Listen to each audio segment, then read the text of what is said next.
Hello everyone. I want to thank you for being here. I want to congratulate you. You've somehow done something right that you would find this situation right now. It's before the launch. Obviously, I wouldn't be here if I didn't feel as though this is going to be quite large. And so what I'd like to do is just start with a couple of ideas here that I have always looked at. For those of you that don't know me, I've had some very good experiences in the network marketing industry. I've been in it since 1990, been very successful, made millions and millions of dollars. What I'd like to do is walk you through a criteria that I had way before I looked at Ariix. Basically, it's a concept that I think that if you've been in business before, I think you can see these things. Number one, will the company go long term?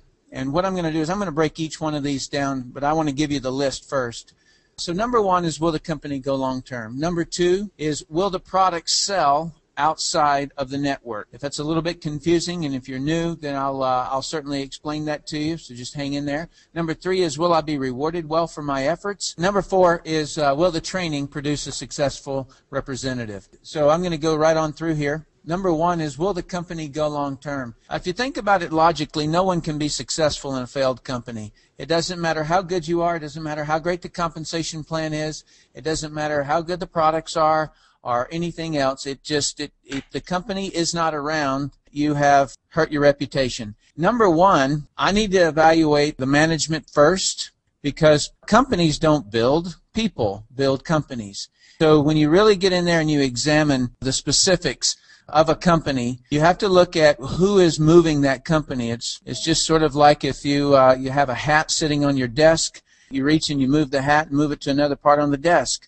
The hat didn't move, if you will, a person moved it. I want you to keep that in mind, because people, not companies, leave tracks. Those tracks in the sand, tracks in wherever they've been to, point to or come from success or failure. And I'm not saying that somebody can't change their tracks. Absolutely they can. I've done it many, many times. I'm just saying that when you're evaluating a company, the risks are certainly high, and you want to make sure that you're finding that company that's got a management team. Fred, Mark, Brent, Riley, just the whole team here is, and I know it's going to sound like a cliche because everybody says this, we are really the only ones that really have it, in my opinion.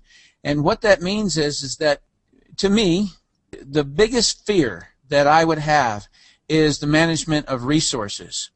And so a lot of times the way you'll hear this is that we've got a lot of funding. And I'm not so interested in funding, because all you have to do is look at anybody who's ever won the lottery, and they got a lot of funding. But what do they have of that lottery money later, 5 years later, anything like that? It's gone.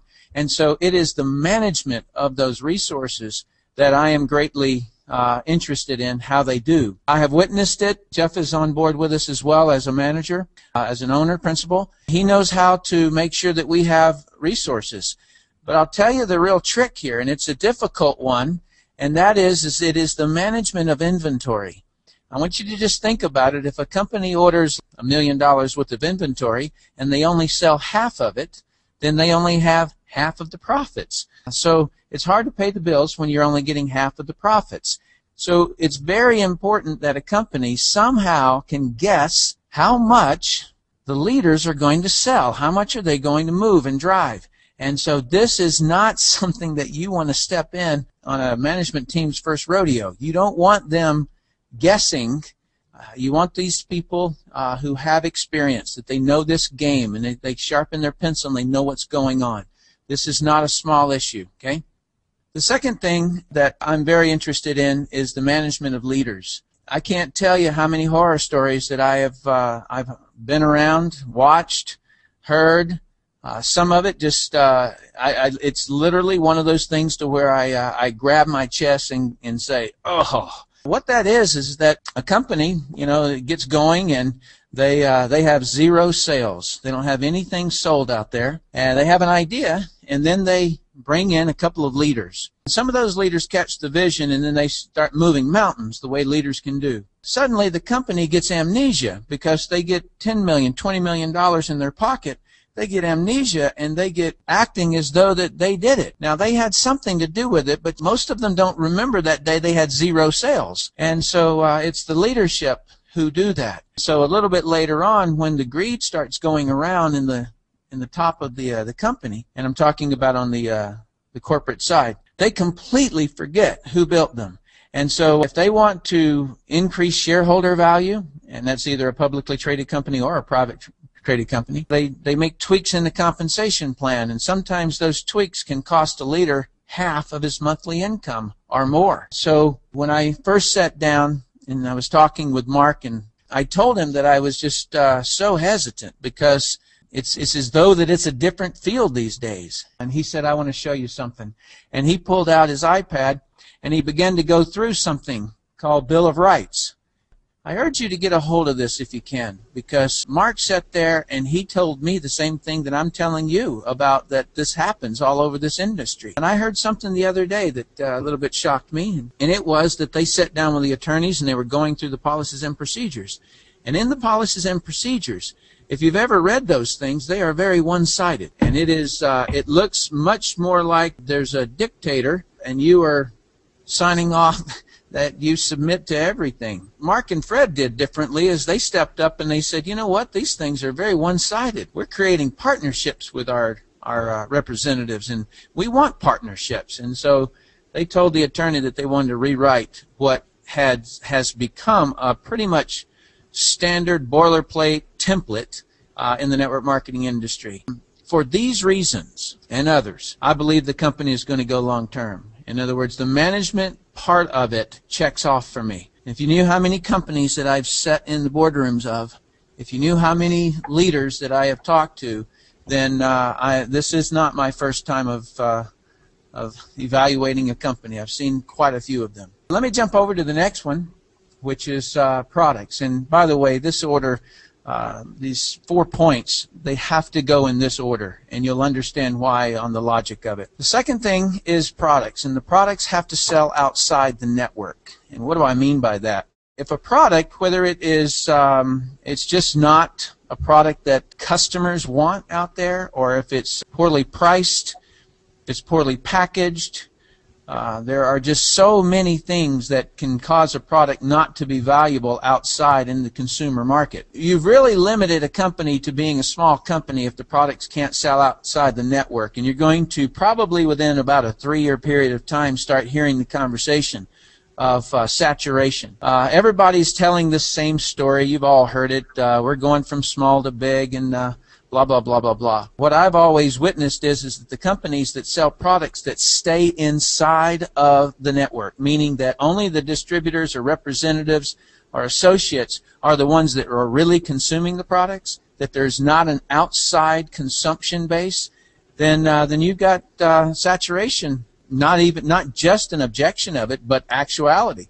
Because you're going to stall your growth right there. So I always look for products that are going to go outside the network, that there's a real, true consumer market for it. One of the things that helps with this is the categories that we're going into. They are large, right? And so when you think of categories, what I think of, so that you and I are thinking of the same, is that I think about how many people are purchasing those types of products today, and how many people will be purchasing that type of product in the future. And that's going to basically give you your validity, your long-term movement on the product side. Of course, you can go into international markets, have expansions that way, but I'm looking specifically for categories, or what I put on the slide there is product divisions, as well as the multidisciplined approach. And what I mean by that is that we will have different divisions that are very separate categories. For example, I have talked with Mark, Fred. I've told them what I feel as though that it takes to really get it up there. In other words, to knock the ball out of the park, to be the $10 billion size or above.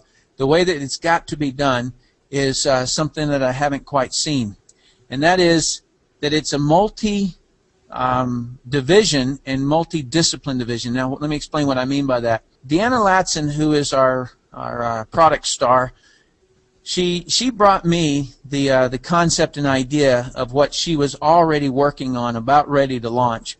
And what it had to do with is that we were not just going to participate in let's say, nutrition industry, but we were also, the nutrition industry is in the health industry, but there's so much more to health than just nutrition. When you look at how that operates, and that is that most of the time what I've seen in this industry is that you'll have vitamin salespeople, so you'll have vitamins for sale.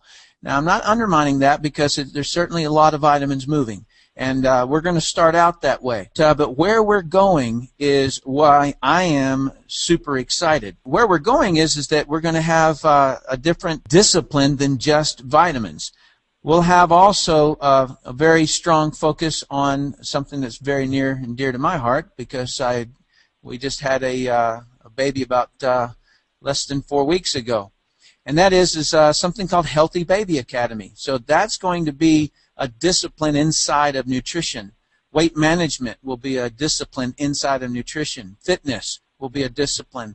And as Deanna likes to say is that you can't be healthy just by taking vitamins. That, you know, you can't be healthy if you have a toxic relationship, or if you have, you know, tooth decay, or you have pets that are unhealthy, and a home that's unhealthy, things like that. And so that's what I mean by multidiscipline. But also the other thing that was very exciting to me is that I talked to Fred and Mark about my vision of possibility of a services side, so that we would have you could almost view it as a franchise organization that we connect with, and we refer this service to go into the home and help educate them on being healthy.